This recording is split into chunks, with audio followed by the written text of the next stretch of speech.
Olá, líder, anfitrião e membros do ID. Seja bem-vindo no Mais ID, neste momento, neste encontro, onde nós estamos aqui para aperfeiçoar o nosso estudo e buscar cada vez mais agregar em nosso conhecimento para poder aplicar nos nossos pequenos grupos.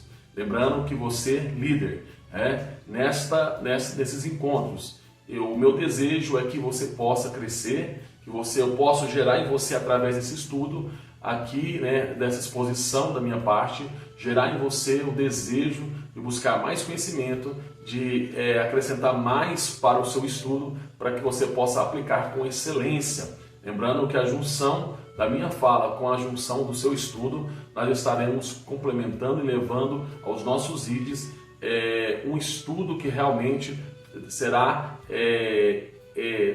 proveitoso, será realmente de grande aproveito para a vida daqueles que ouçam, amém? Desde já convido a você a pegar o seu material, pegar a sua Bíblia, pegar seu estudo, para nós juntos estarmos estudando neste momento, estarmos aqui, conversando sobre este assunto de hoje, O nosso estudo de hoje é para ser aplicado no dia 30 de novembro de 2023, nós estamos na série Sou Igreja? Uma pergunta. E o título hoje é A Missão de Deus e a Missão da Igreja, que se encontra o texto base para Marcos 16:15. Você pode estar lá, Marcos 16:15 é um texto bastante conhecido, a qual nós temos o grande mandamento do Senhor Jesus Cristo, a comissão onde ele disse, e disse-lhes, ide por todo o mundo, pregai o Evangelho a toda criatura. Amém? Aqui está o texto ao qual é a base do nosso estudo de hoje. Então nós vamos estar aprofundando, lembrando que este é o mandamento para todos os seus discípulos, daqueles que se tornaram discípulos de Cristo. Ele tem essa ordem de Cristo para ir e pregar o Evangelho a toda criatura, todas as pessoas, de todas as classes, de todas as línguas, povos. Não importa, nós precisamos levar o Evangelho do Senhor Jesus Cristo.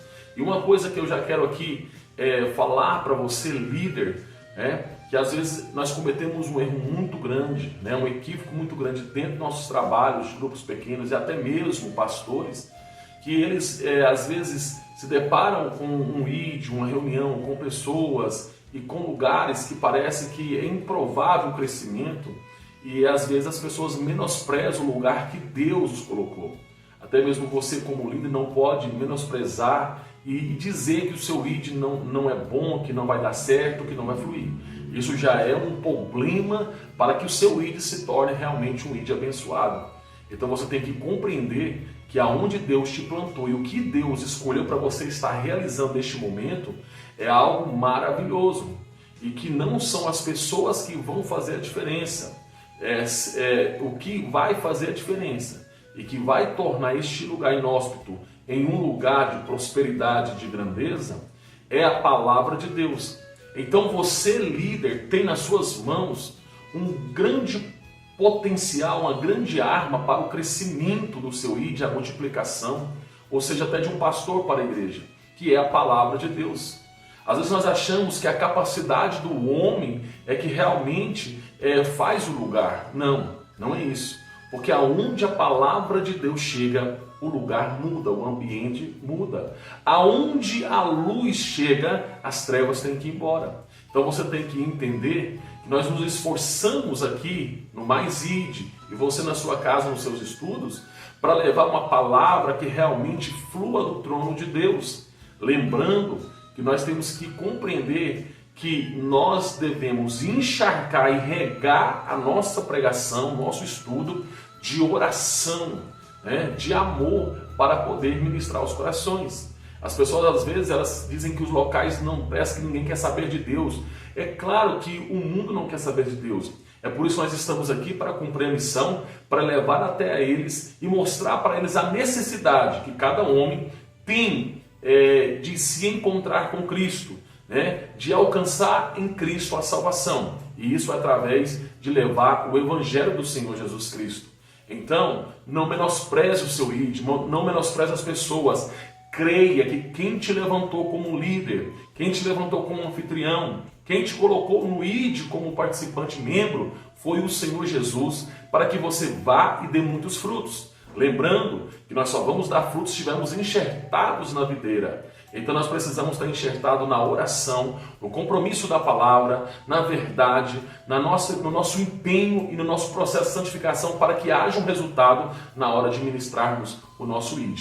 Amém? Então tenha isso no seu coração, não menospreze o ambiente que Deus te plantou.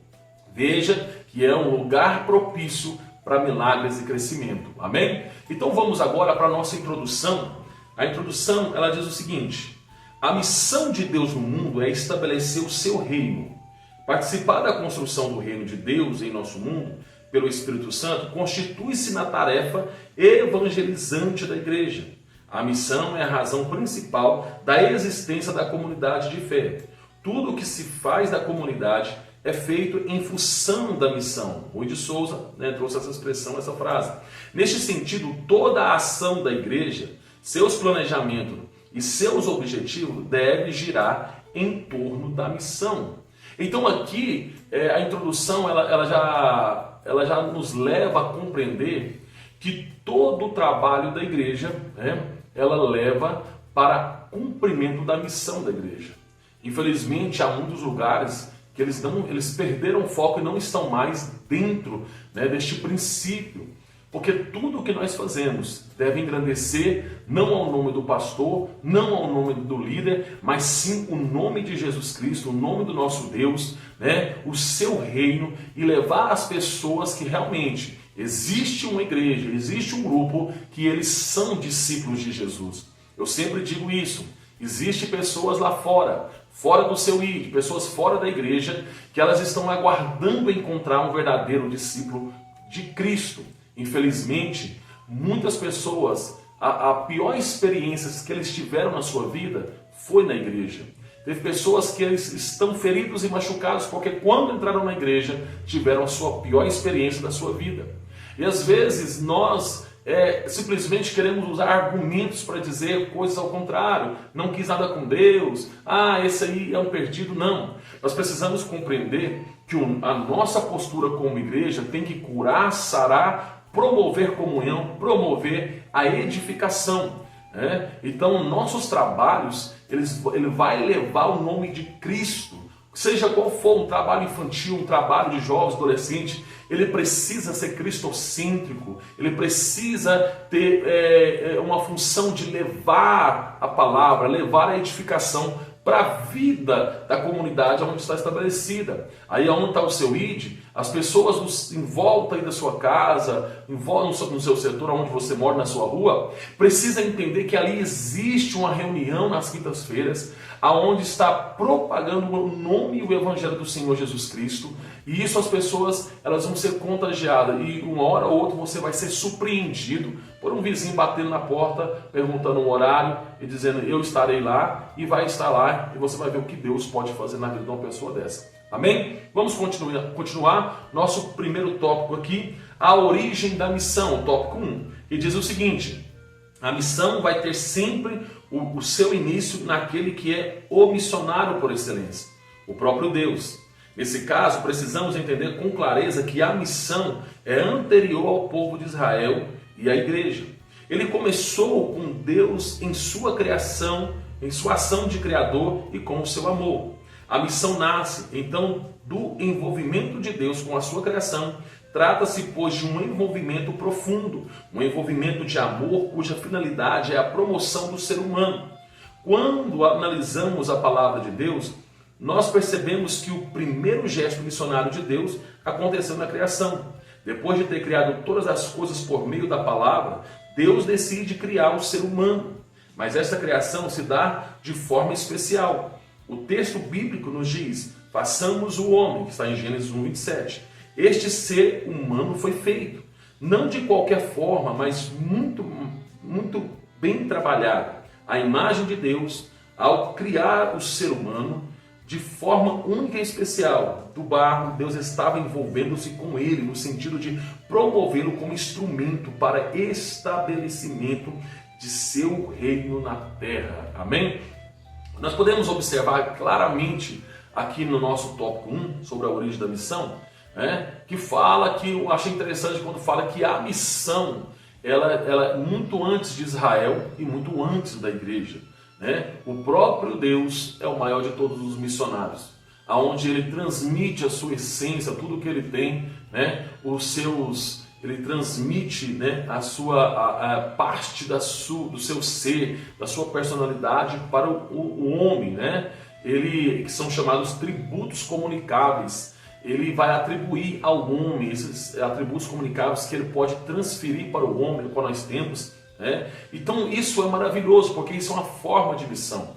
Porque nós, enquanto igreja, nós quando envolvemos no trabalho evangelístico, no ID, nós vamos fazer a obra do Senhor, nós nos envolvemos com uma pessoa que ainda não faz parte, né, da vida cristã, e nós queremos transmitir para elas também, comunicar com elas os atributos que nós recebemos de Deus: o amor, a paz, a longanimidade, o perdão, a misericórdia, a bondade, tudo aquilo que Cristo fez em mim e em você. Nós nos envolvemos com o foco do evangelismo, as pessoas. Então nós levamos a Ele, queremos transmitir tudo que um dia eu e você recebemos da parte do nosso Senhor Deus. Amém? Isso é muito importante, isso é muito maravilhoso, para que nós possamos compreender o quanto Deus, né, ele já tem essa essência de missionário e transmitiu para mim e para você.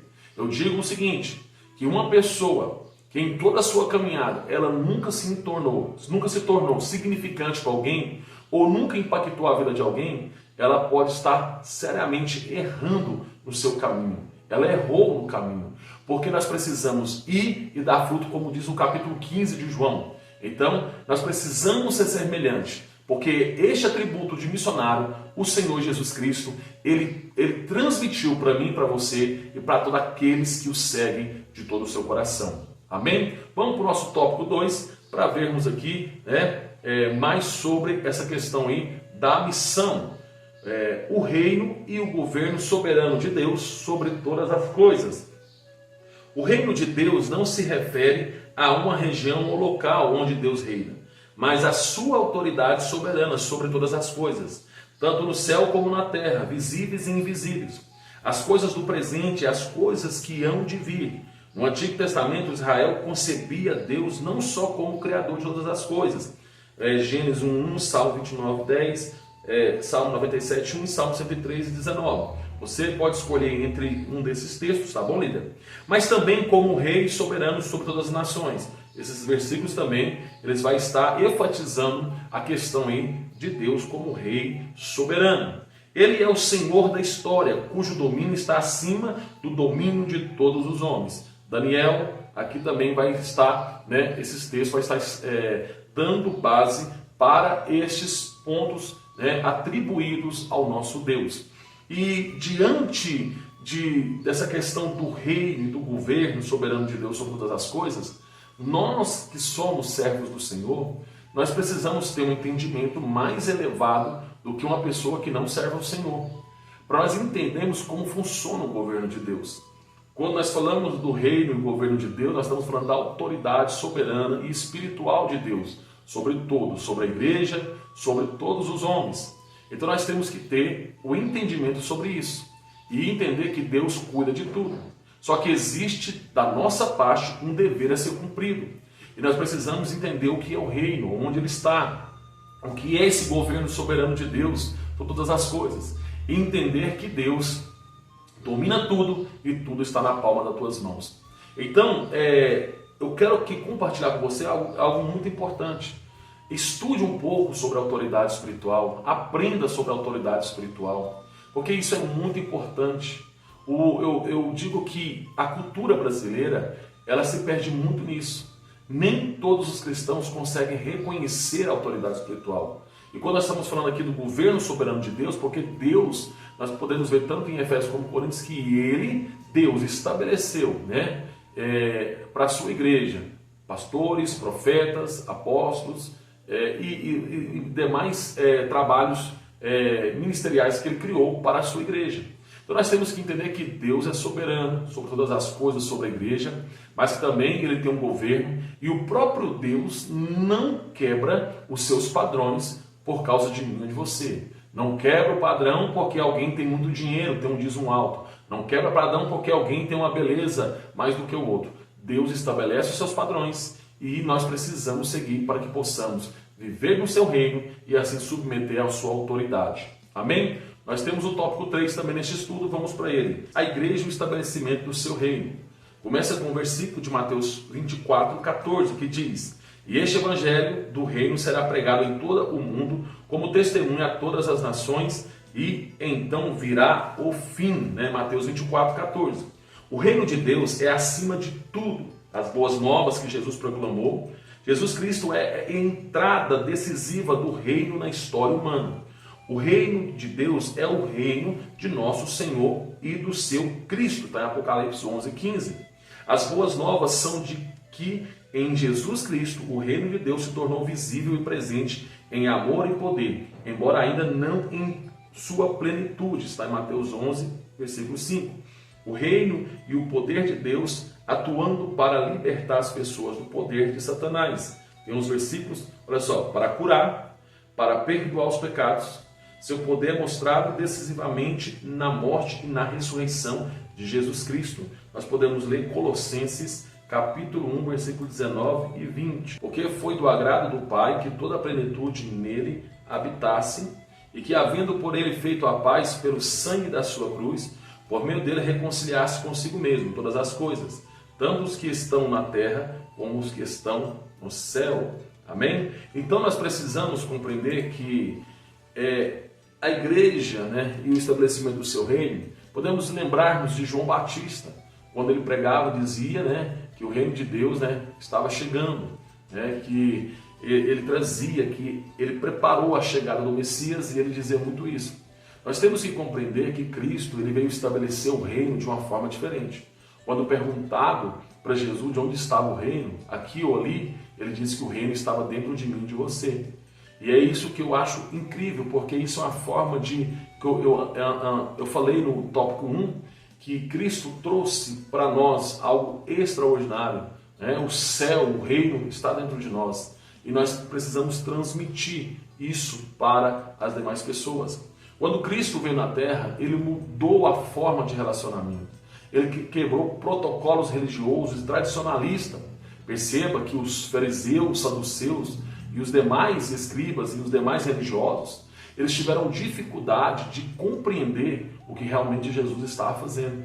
Eu costumo dizer que Jesus é o vinho novo para o seu tempo. Então ele trouxe o reino de uma forma, um relacionamento de uma forma diferente.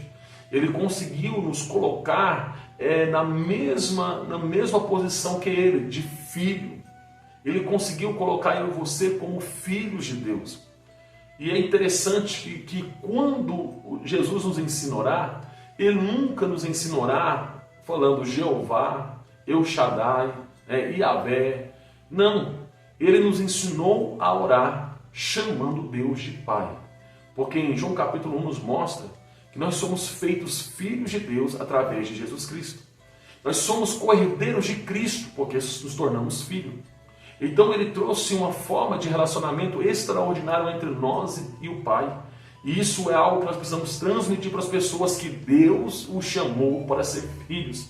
E aqui no tópico 3 mostra alguns pontos importantes do ministério de Jesus, que é libertar, curar e perdoar pecados. Só Jesus tem poder para isso. E é através de Cristo que nós podemos também exercer a unção da cura, a palavra que liberta, e assim também levar as pessoas até o pé da cruz, aonde há o perdão dos pecados. Então nós possamos compreender que Cristo trouxe o reino de Deus para habitar dentro de nós, e este reino tem nos levado a sermos diferentes num relacionamento verdadeiro com Deus, porque Ele nos chama de filho e nós precisamos de entender que Ele é nosso Pai. Amém? Vamos para o nosso próximo tópico, que já é o compartilhamento. Aqui vai ter uma pergunta que você, líder, sempre faz o compartilhamento, depois a conclusão. Não troca, não inverte os valores, ok? Diz assim: sendo igreja, como você se relaciona com o propósito do reino? Qual é o seu papel, a sua missão? Aqui, é claro que às vezes a pessoa fala, pastor, mas isso aqui é uma pergunta para crente. Não. Porque as pessoas que pessoas que não frequentam a igreja, que não têm compromisso com a membresia, que ainda não realmente se tornou um discípulo de Cristo, eles alegam ser filhos de Deus, se alegam crer em Deus, que segue a Deus, e às vezes nem precisa de uma igreja. Então essa pergunta é muito importante, porque um dos propósitos do reino de Deus foi estabelecer a igreja. E lembrando, como estudamos na semana passada, que a igreja não é o prédio onde nós nos reunimos, mas a igreja é a reunião dos membros do corpo de Cristo. Então, o primeiro ponto é como você tem se relacionado com o propósito do reino.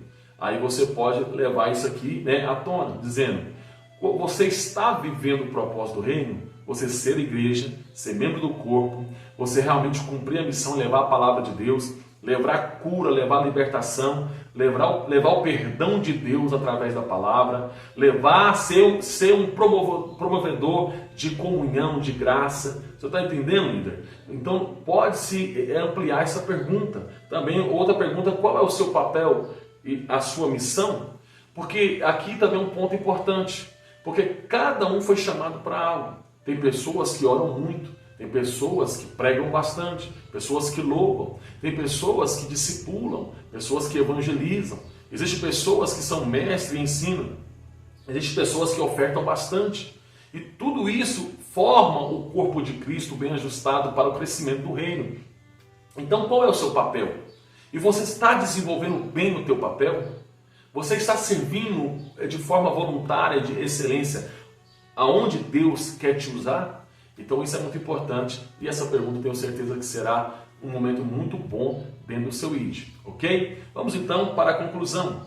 A conclusão é o seguinte: a missão da igreja então tem como principal objetivo participar da ação de Deus no seu propósito de salvar o mundo e estabelecer o seu reino na terra.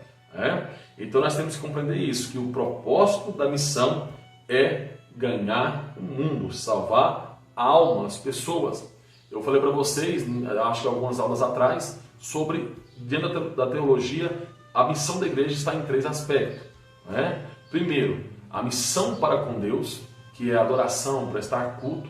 A segunda, a missão para com o mundo, que é a evangelização dos povos, e a divulgação do seu reino. E a terceira, a missão para consigo mesmo, que é a edificação. Então que nós possamos aí, realmente entendermos e termos essa chama no coração para levarmos o Evangelho do Senhor Jesus Cristo aonde for necessário. E tem um lugar que Deus criou um ambiente para você ministrar, no seu ID. O seu ID é um instrumento de evangelização, discipulado e integração. Que você possa ter essa conscientização e fazer de tudo para que você se torne o seu ID. Que o seu coração esteja voltado, pensamentos para a evangelização, discipulado e integração. Que você possa deixar-se gastar por isso, como o apóstolo Paulo fez pelo Evangelho. Se nós formos observar, o apóstolo Paulo ele teve muitos momentos que poderiam ter parado ele, mas ele nunca parou de pregar o Evangelho e de se preocupar em divulgar as Escrituras e o Evangelho do Senhor Jesus Cristo. Então aquilo que ele recebeu também ele entregava. Então que você possa também ter o mesmo sentimento. O meu desejo é que o seu ID seja um ID abençoado, que seja um ID de muita comunhão, edificando primeiro vocês, membros da igreja, e depois trazendo a salvação para aqueles que estão chegando. Que você possa realmente fazer com que o seu ID se torne o melhor lugar para alguém. Pode se tornar um lugar de cura, de libertação e da evangelização e da expansão do reino de Deus. Deus abençoe a tua vida e nós encontraremos na nossa próxima Mais ID, e o meu desejo é que Deus esteja com vocês. A paz do Senhor Jesus Cristo, uma boa reunião e até o nosso próximo Mais ID.